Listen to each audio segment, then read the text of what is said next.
Welcome back to Value Bites. I am so excited to have Nathan joining me from Blue Rocket Marketing. We're going to get into some really cool marketing process today and talk about why you need that, even if you're just a solo business. So, Nathan, thank you so much for joining me. And tell me a little bit about you and the work that you do at Blue Rocket. Well, thank you so much, Heather, for having me. I'm excited to share information and also to have conversation. So, a little bit about me. I'm first off on the personal side. My wife and I have been married for a little over 12 years now. I have five kids. Yes, five, all from 11 to 3. And we're out in the great state of Michigan. Used to grow up in Illinois, and we moved out there 2 years ago to be closer to my wife's family. But from the Blue Rocket standpoint, we Blue Rocket marketing has been around for 5 years. We took a culmination of experience from multiple businesses that me and my business partner has run, mainly within the insurance space, but the application across the board to a lot of different areas. And Blue Rocket Marketing at first was a focus on being a concierge marketing company where we were building operational marketing systems and basically doing everything for a business. I mean, running their CRMs, their website, helping them with marketing, create content. And that was a crazy journey. And so we switched to me more being so we can help lots of businesses last year, and created what we call the Lift marketing system that allows us to reach out to a lot more businesses, help them with their foundation, which we believe is their CRM and their website are the main two things, and then a community that surrounds them. But Blue Rocket Marketing is at its very high level overview. It's just a marketing company that's focused about helping businesses grow their practice by using proper systems, and using what we call operational marketing systems. Nice. I like that term, operational marketing. I think sometimes people really like to separate marketing and kind of think of it as its own thing that exists over here in this like black box and nobody really knows what's going on or if anything's working or not. So I really like that idea of operationalizing it and bringing it into the business. So tell me a little bit about why this is important to you. So I know listening to you at the Great Collaboration Conference, you talked a lot about marketing process, talked a lot about automation and how those things are really important to a small business.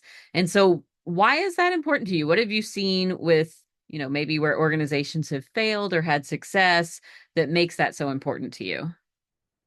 Yeah, and for me personally, like I've been in the entrepreneurial space for over 15 years. I believe in the entrepreneurial journey. I forget what year it was, either 2025 or even 2030. More than half of everyone that's working will have some kind of side gig.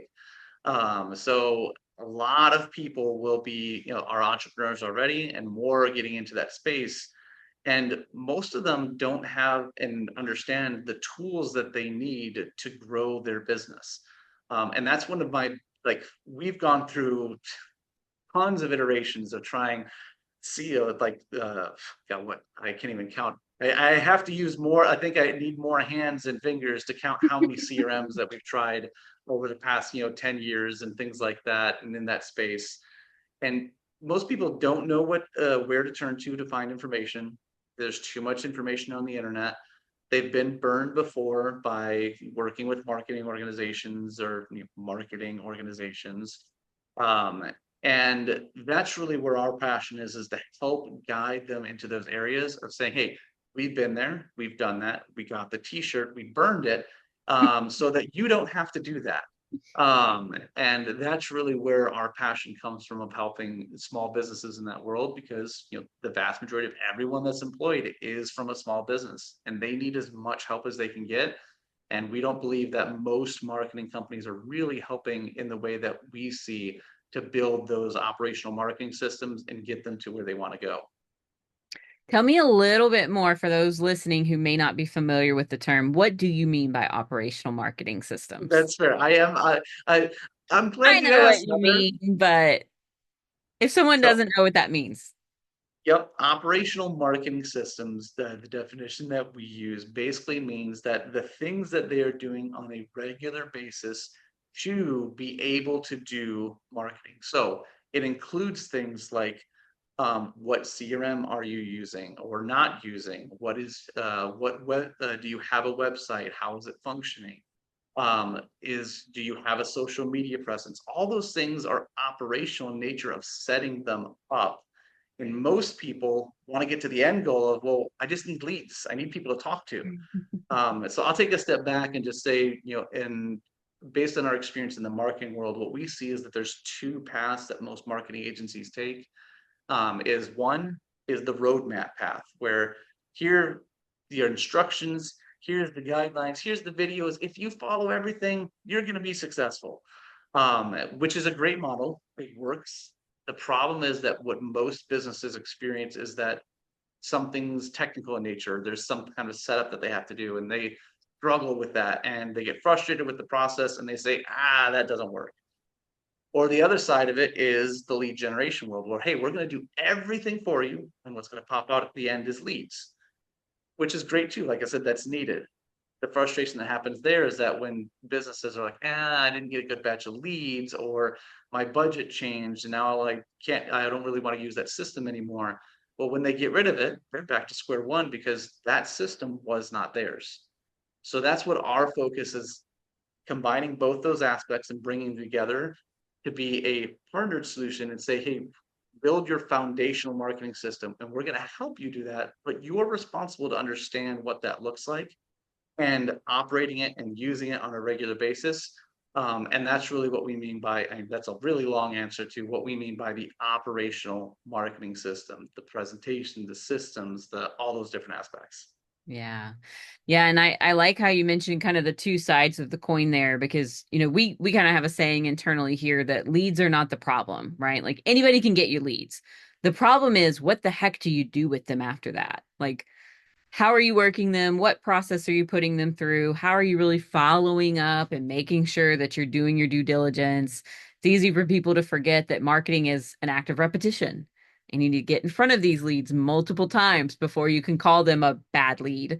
And it's not just going to happen that you get a list of leads and all of a sudden it turns into business. Like, that's just not how the Yeah. world works.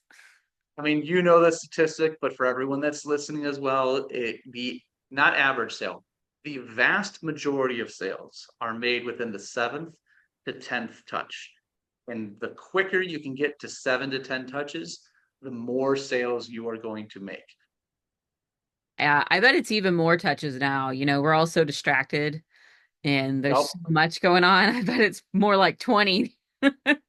I I wouldn't doubt that statistic is from, like, yeah, I think it's probably like from like 4 or 5 years ago. But yeah, absolutely. It might be like 15, 20, 30, 50 even now. hmm So one thing I think that's really interesting, especially kind of going back to that leads conversation and processes and workflows, is when we work with a lot of small businesses, especially like service oriented businesses or insurance companies like you work with, there's not a distinct division between sales and marketing, right? We see that they kind of expect marketing to just kind of magically do everything. And so, with you being very process and systems oriented, what is your take on how a very small team should handle kind of the distinction between the roles of sales and marketing, even if it's a solo agent? What are some ways that they can make sure that those leads that they capture, that go through their marketing system, ultimately get into the right process or plan to actually sell to those people? Yeah. And that's an important distinction. I think that's what you described, marketing and sales. Most people put those together a lot. Marketing, all it is the outbound messaging that is getting someone to raise their hand and say that they're interested in what was just talked about. It's the billboard that you see on the side of the road. Um, Sales, though, has to deal with the actual appointment and the art of the close and how you deal with objections and things like that. That's the sales side of the field.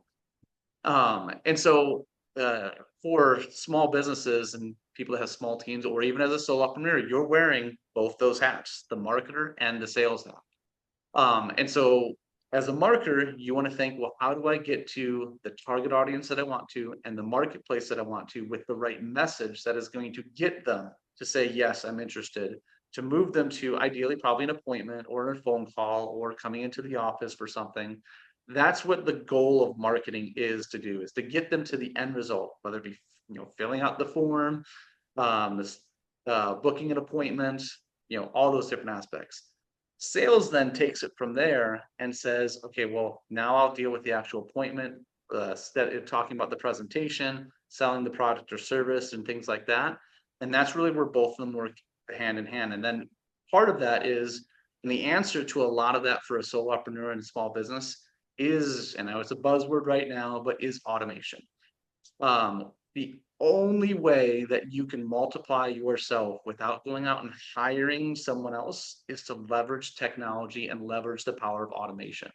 And that's really where taking those concept ideas of, instead of manually sending out emails and sending out texts and things like that, you're using software to be able to, probably spend a little bit of time with understand it, but you're using software there that once you set it up, then you can start multiplying yourself and multiplying those messages to a lot more people, which is going to lead to a lot more appointments, which is going to lead to you making a lot more sales. And that's the only analogy that I use, and I know probably everyone's heard it, is the idea you have two people that they have 3 hours to cut down a tree. First person spends all 3 hours, all their effort cutting down the tree. The second person spends 2 hours sharpening their blade, and then only 1 hour of actual work. That person that spent 2 hours is like leveraging and doing actual marketing and automation and spending the time to do that properly, so that they can only spend 1 hour of work actually cutting down the tree. Yeah, that's a really great example. And I think that, getting those processes and those systems in place, it's almost way more important for a very small business because, like you said, they don't have those teams. They don't have people they can rely on. They've got to use automation to keep things going.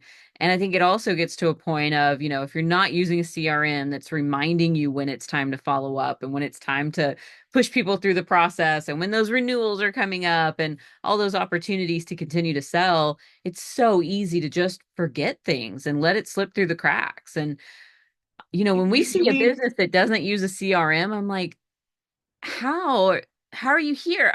Do you have a card system? Like, what are you doing? I don't understand how they make it without some kind of system. Because, man, I can't remember who I talked to yesterday to remember to follow up with them next week. you mean Excel spreadsheets and paper documents don't send out reminders on a regular basis? Not the last time I checked. Now, I bet with some AI, spreadsheets probably can these Oh, days, but which then brings in automation though. So, but so yes, no, what I would is agree with that 100%. That step is extremely important. And the only thing that I'll say is, I know for everyone that's listening to this and they're determining to take the time to do that, it feels like taking 3 steps backwards. I can guarantee you though, as long as you're taking those steps properly and you avoid the ditch behind you, then when you set it up, you'll be able to take one giant leap forward, and it'll be like taking 5, even 10 steps forward, basically. So besides just not having enough people around them to do all of this work, what are some of the common challenges that your business owners, the people you work with, face around sales and marketing? What are the big things that are coming up that you guys are helping to address? Well, so one of the major things is just analysis paralysis, information overload of what to look out for, because everyone's going to look for information and they know they need to do stuff. They need to get out of Excel. They need to get out of doing paper docs. And where do they go to? They turn to Google and they start typing in stuff. And literally there's hundreds of thousands of results. And they're like, well, what about this one? And this guy's saying something then this person, and this person's saying something different.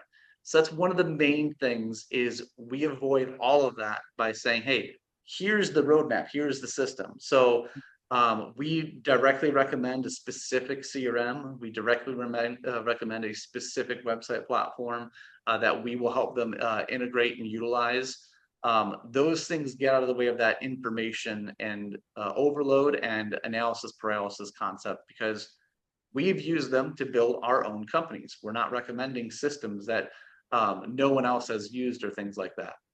Um, the other thing then too is, again, talking about sharpening your blade, is helping businesses understand the business that they didn't know that they lost. Um, Mm, and what we mean by that, and I think it's a term that you've used before as well, Heather, of the idea of taking a step back, and that's the main thing that we talk about within that is their branding, is the idea of what they're about and spending time on that, because most of the small businesses that we work with, um, when they talk about branding, they think that's a big word, like a huge word. And they're like, oh, that's for large companies like Coca-Cola and things like that. No, no, no, no, no. It is just as important for you to have and understand your brand and your logo, your colors, and things like that. Because when people go to your site or they go to look up information, which, what is it, 67% of most people that buy anything will do some form of research on you before they buy, or mm, your company. And if they go to a website or social media and things don't feel right, like whatever it is, the color could be off, a spacing could be off. Like if something doesn't feel right, you may lose that business and you may never know that you lost it, because it's not like they're going to come back to you. Hey, the reason I didn't move forward was because I saw something on your website and didn't feel right. They'll yeah. never be able to identify that. We call those micro judgments, right? Like There people you don't go. even know they're doing it, but they are making an assumption about the quality of service that you can provide based on the way that your branding looks. It's just, it's the truth of it. And even, taking that kind of a step further beyond just what the brand looks and feels like, I think in a highly competitive industry like insurance or Yep, what any of these absolutely. other business owners might be in, however you can differentiate yourself through your brand personality is also going to really help you stand out, right? Not just looking good and looking consistent, but really showing who you are. What kind of people are going to be interacting with your clients? What kind of people, if I pick up the phone and call because I have an issue, I need to get a claim processed, or I'm trying to open a new, maybe I need a new insurance policy. Who am I going to Yep. work with? Am I going to be comfortable with them? Am I going to want to share with them and let them kind of see what I got going on? Because some of those things are very vulnerable. And a lot of times people overlook that. And like you said, they think it's for the big companies, but it's so important, almost more so important for small organizations to be super clear on that, because people are making these decisions based on emotion. They're making these judgments, and they are not going to work with you if they don't feel like they're going to connect with you. Yep. 100%. And there's a bunch of reasons that go into it, but really at the end of the day, it's like I said, our answer to that is why we created the Lift marketing system. Is branding's important. All those things are great, but the idea is that recommending a specific CRM and building out the website, that's our solution of what we came up with based on the years of experience to say, this is what you need, this is what it looks like, this is how it's going to help you. And there's not a lot of like, oh, like, well, I didn't think I needed that, or I don't know how to use that. That's really where we come in. We help out with those so that you're not getting frustrated trying to set up everything on yourself. Yeah. And that huge learning curve of learning a new system, we help cut that learning curve. And then the second side of it, of also then having someone that when you do have questions, like you have someone that you can ask those questions to. It's not like they just disappeared after they created the system. Yeah, yeah, that's so important. People, stop DIYing your marketing. You have better things to do. That is, there you go. That's a phrase right there. I'm stealing that. Yep. Stop. That's a blog post right there. Yes. Yeah. You got no business trying to figure this stuff out on your own. Go sell something. Yes. Yeah, Uh, absolutely. so tell me about one of your favorite client stories. Have you seen, adding Oh these marketing gosh. processes and this operationalized approach to marketing? aligning that with the sales effort, where have you seen significant growth or maybe a transformation in a business that you can share with us? So, I mean, I'll use the one just because it's top of mind, because literally right before I jumped on here, I was with one of our clients that we just got started less than 2 months ago.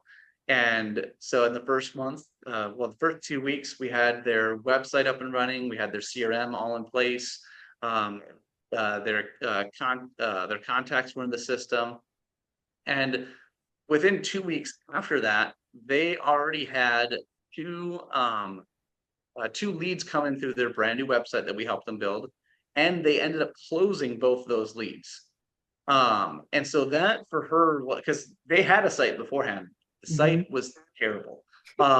Like it didn't generate any leads. They didn't know why it was what it was there for. They didn't like it. They had a family member, of course, build it because they kind of knew something in that field. You haven't heard that story before, have you? Had you, Heather? Ever. Family member or themselves building it, or someone that has no idea about their specific space.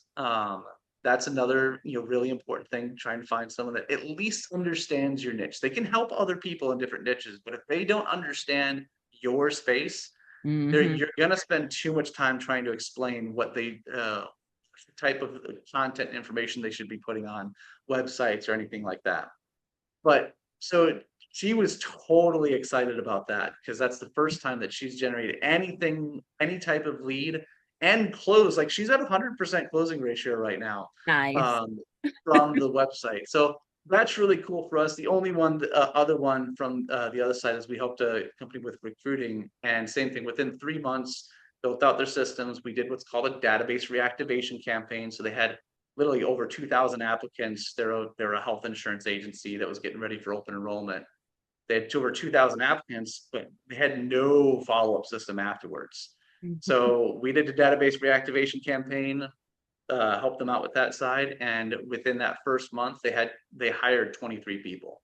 Wow. Um, so those are really cool stories, and those are from organizations that, it's not like they're massive and they have tons of marketing dollars to spend around. They're trying to figure out stuff as they're going along, and that's really what gets me most excited. Seeing those type of businesses that have a passion, they love what they're doing, they have value to their marketplace. They're just not getting the right tools and the right support to help them get there.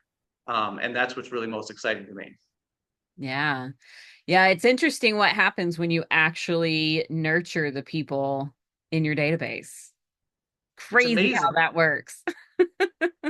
You mean nurturing actually works, Heather? Yeah, you can't just sit back and hope and pray. Crazy. Yeah, absolutely.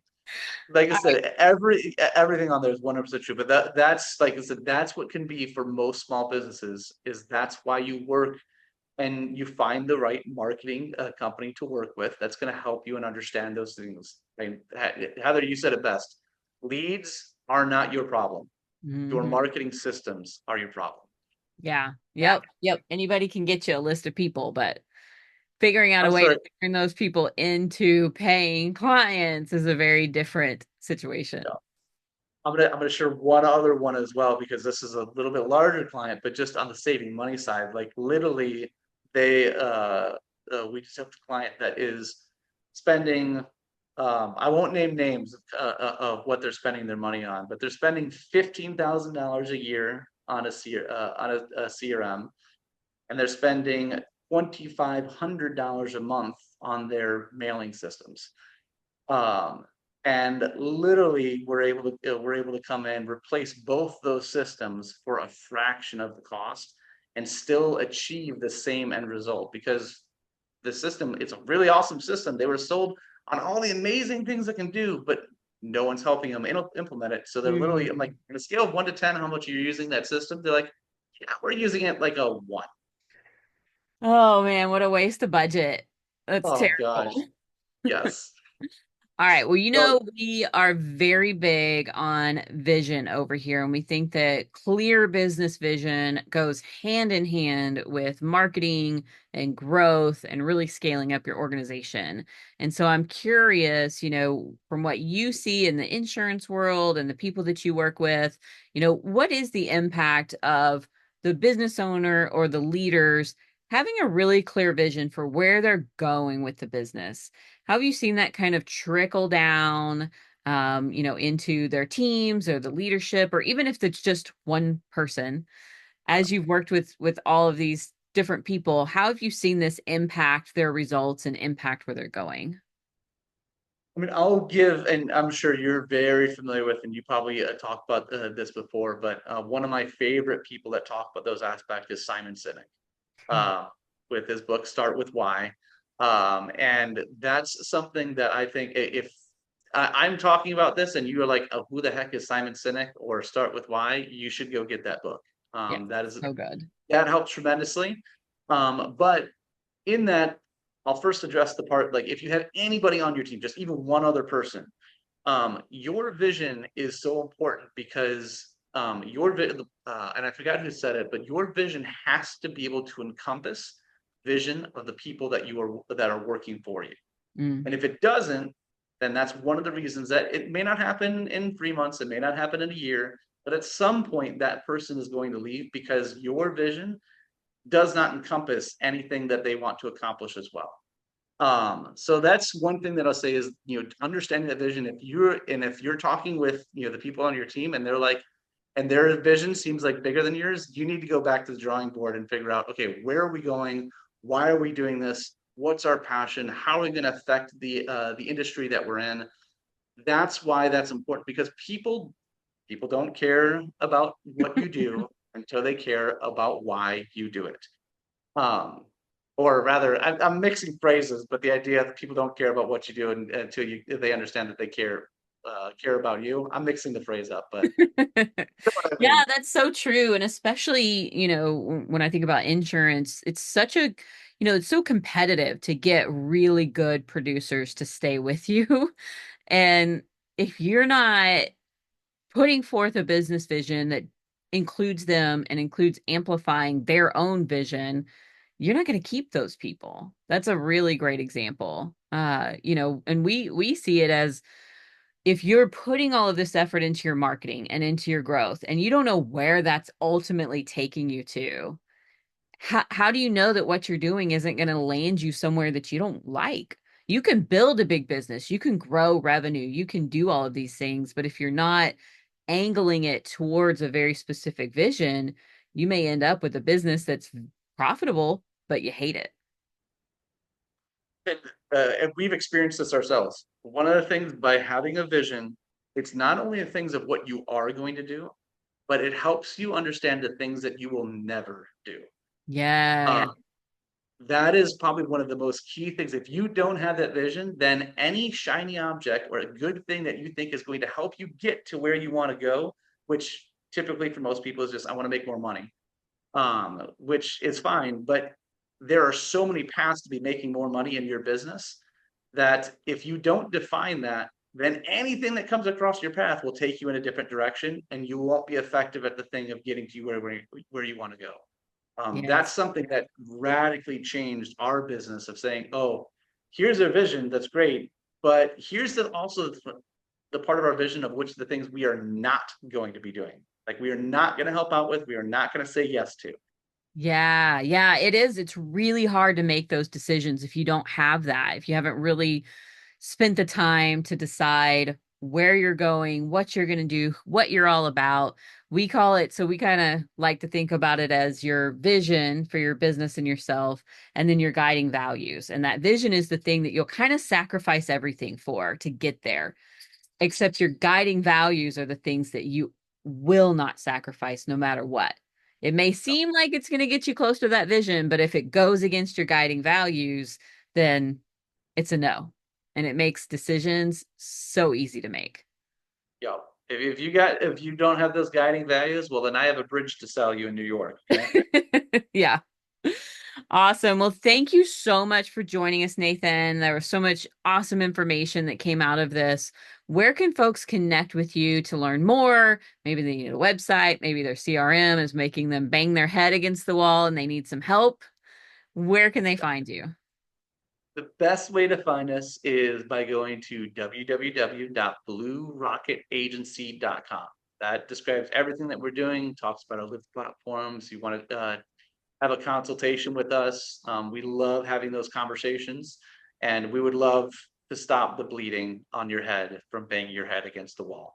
That is definitely a main focus of ours. But I really appreciate the time. The only other thing that I was going to say too is if you do go to that website right now, we're running a 50% special on our setup because we are very involved in the setup. So literally you go there, that'll be the first thing that pops up. That'll be going on for the next 2 weeks. Well, excuse me, it's going to be going on for the month of October. So when you're seeing this, so that's what we're doing for one of the specials, and would love if anybody took us up on that offer. But I really appreciate the time, Heather. There was a few good things that, like I said, I'm gonna go write that blog post Yeah. on that concept, and we'll share that out. But thank you so much for having me. Thank you.